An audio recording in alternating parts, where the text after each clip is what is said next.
Youth affairs ਅਤੇ ਖੇਡ ਮੰਤਰੀ ਅਨੁਰਾਗ ਠਾਕੁਰ ਨੇ ਜਾਣਕਾਰੀ ਦਿੰਦੇ ਹੋਏ ਅੱਜ ਕਿਹਾ ਕਿ ਊਨਾ ਹਮੀਰਪੁਰ ਰੇਲਵੇ ਲਾਈਨ ਦਾ ਕੰਮ ਅੰਤਿਮ ਪੜਾਅ ਉੱਤੇ ਪਹੁੰਚ ਚੁੱਕਿਆ ਹੈ ਅਤੇ 4000 ਕਰੋੜ ਰੁਪਏ ਦੇ ਇਸ ਪ੍ਰੋਜੈਕਟ ਵਿੱਚ ਕੇਂਦਰ 75% ਅਤੇ ਰਾਜ 25% ਹਿੱਸਾ ਦੇਵੇਗਾ।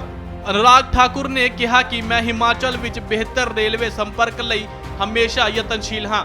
ਹਮੀਰਪੁਰ ਤੱਕ ਪਹੁੰਚਣ ਲਈ ਮੈਂ ਸਾਲ 2015 ਵਿੱਚ ਕੇਂਦਰ ਸਰਕਾਰ ਦੇ ਸਾਹਮਣੇ ਹਮੀਰਪੁਰ ਵਿਚਕਾਰ ਰੇਲਵੇ ਲਾਈਨ ਵਿਛਾਉਣ ਦੀ ਮੰਗ ਰੱਖੀ ਸੀ। ਸਾਲ 2016 ਵਿੱਚ ਰੇਲਵੇ ਮੰਤਰਾਲੇ ਨੇ ਊਨਾ ਲਈ ਮੁੱਢਲਾ ਸਰਵੇਖਣ ਕਰਵਾਇਆ ਸੀ। ਇਸ ਰੇਲਵੇ ਪ੍ਰੋਜੈਕਟ ਦੇ ਨਿਰਮਾਣ ਵਿੱਚ ਜੋ ਵੀ ਤਕਨੀਕੀ ਦਿੱਕਤਾਂ ਆ ਰਹੀਆਂ ਸਨ ਉਹਨਾਂ ਨੂੰ ਦੂਰ ਕਰ ਲਿੱਤਾ ਗਿਆ ਹੈ। ਅੱਗੇ ਬੋਲਦੇ ਹੋਏ ਅਨੁਰਾਗ ਠਾਕੁਰ ਨੇ ਕਿਹਾ ਕਿ ਪਿਛਲੇ ਦਿਨਾਂ ਜਦੋਂ ਹਿਮਾਚਲ ਦੇ ਮੁੱਖ ਮੰਤਰੀ ਜੈਰਾਮ ਠਾਕੁਰ ਦਿੱਲੀ ਆਏ ਤਾਂ ਮੈਂ ਰੇਲਵੇ ਮੰਤਰੀ ਅਸ਼ਵਨੀ ਵੈਸ਼ਨਵ ਜੀ ਨੂੰ ਬੇਨਤੀ ਕੀਤੀ ਅਤੇ ਉਹਨਾਂ ਨੂੰ ਆਪਣੇ ਨਿਵਾਸ ਉੱਤੇ ਆਉਣ ਦਾ ਸੱਦਾ ਦਿੱਤਾ ਅਤੇ ਜਿਸ ਤੋਂ ਬਾਅਦ ਇਸ ਪ੍ਰੋਜੈਕਟ ਨੂੰ ਲੈ ਕੇ ਲੰਬੀ ਚਰਚਾ ਕੀਤੀ ਗਈ। ਇਸ ਪ੍ਰੋਜੈਕਟ ਨੂੰ ਲਾਗੂ ਕਰਨ ਲਈ ਤੇਜ਼ੀ ਨਾਲ ਕਦਮ ਚੁੱਕੇ ਜਾਣੇ ਹਨ ਅਤੇ ਜਲਦ ਹੀ ਹਿਮਾਚਲ ਨੂੰ ਇੱਕ ਹੋਰ ਰੇਲ ਪ੍ਰੋਜੈਕਟ ਦਾ ਫਾਇਦਾ ਹੋਇਆ ਹੈ। Bureau report, Dainik Savera TV.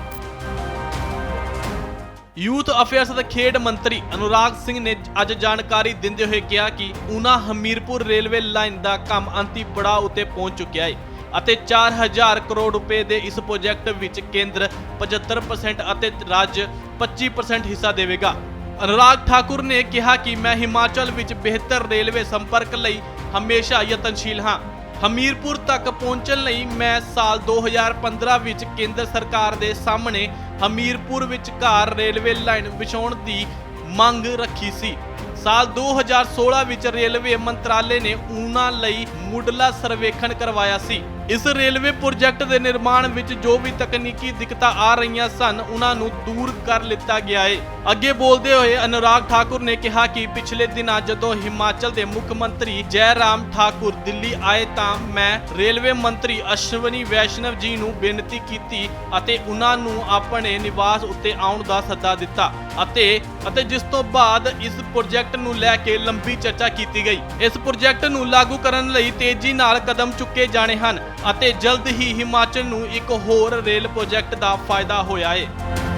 Bureau report, Dainik Savera TV.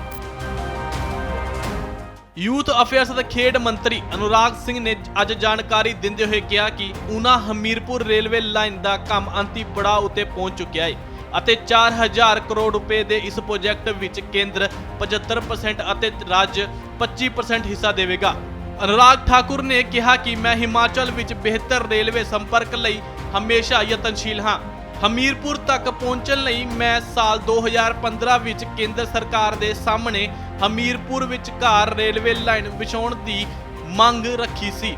ਸਾਲ 2016 ਵਿੱਚ ਰੇਲਵੇ ਮੰਤਰਾਲੇ ਨੇ ਊਨਾ ਲਈ ਮੁੱਢਲਾ ਸਰਵੇਖਣ ਕਰਵਾਇਆ ਸੀ। ਇਸ ਰੇਲਵੇ ਪ੍ਰੋਜੈਕਟ ਦੇ ਨਿਰਮਾਣ ਵਿੱਚ ਜੋ ਵੀ ਤਕਨੀਕੀ ਦਿੱਕਤਾਂ ਆ ਰਹੀਆਂ ਸਨ ਉਹਨਾਂ ਨੂੰ ਦੂਰ ਕਰ ਲਿੱਤਾ ਗਿਆ ਹੈ। ਅੱਗੇ ਬੋਲਦੇ ਹੋਏ ਅਨੁਰਾਗ ਠਾਕੁਰ ਨੇ ਕਿਹਾ ਕਿ ਪਿਛਲੇ ਦਿਨਾਂ ਜਦੋਂ ਹਿਮਾਚਲ ਦੇ ਮੁੱਖ ਮੰਤਰੀ ਜੈਰਾਮ ਠਾਕੁਰ ਦਿੱਲੀ ਆਏ ਤਾਂ ਮੈਂ ਰੇਲਵੇ ਮੰਤਰੀ ਅਸ਼ਵਨੀ ਵੈਸ਼ਨਵ ਜੀ ਨੂੰ ਬੇਨਤੀ ਕੀਤੀ ਅਤੇ ਉਹਨਾਂ ਨੂੰ ਆਪਣੇ ਨਿਵਾਸ ਉੱਤੇ ਆਉਣ ਦਾ ਸੱਦਾ ਦਿੱਤਾ ਅਤੇ ਜਿਸ ਤੋਂ ਬਾਅਦ ਇਸ ਪ੍ਰੋਜੈਕਟ ਨੂੰ ਲੈ ਕੇ ਲੰਬੀ ਚਰਚਾ ਕੀਤੀ ਗਈ। ਇਸ ਪ੍ਰੋਜੈਕਟ ਨੂੰ ਲਾਗੂ ਕਰਨ ਲਈ ਤੇਜ਼ੀ ਨਾਲ ਕਦਮ ਚੁੱਕੇ ਜਾਣੇ ਹਨ ਅਤੇ ਜਲਦ ਹੀ ਹਿਮਾਚਲ ਨੂੰ ਇੱਕ ਹੋਰ ਰੇਲ ਪ੍ਰੋਜੈਕਟ ਦਾ ਫਾਇਦਾ ਹੋਇਆ ਹੈ। Bureau report, Dainik Savera TV. All world open challenge 17-टाइम गोल्ड मेडलिस्ट मियां रफीक मोहम्मद, पंडित मौलवी बेगम तांत्रिक, इन्हां चोरा ठग्गां तो सावधान। स्पेशलिस्ट वशीकरण, सट्टा नंबर, लव मैरिज, पति पत्नी च अनबन, विदेश च पक्का होना, कारोबार दा ना चलना, सिर्फ 31 घंटियां विच समाधान। फ्री फ्री फ्री मियां रफीक मोहम्मद। मोबाइल 84 374 94 647, 84 374 94 648।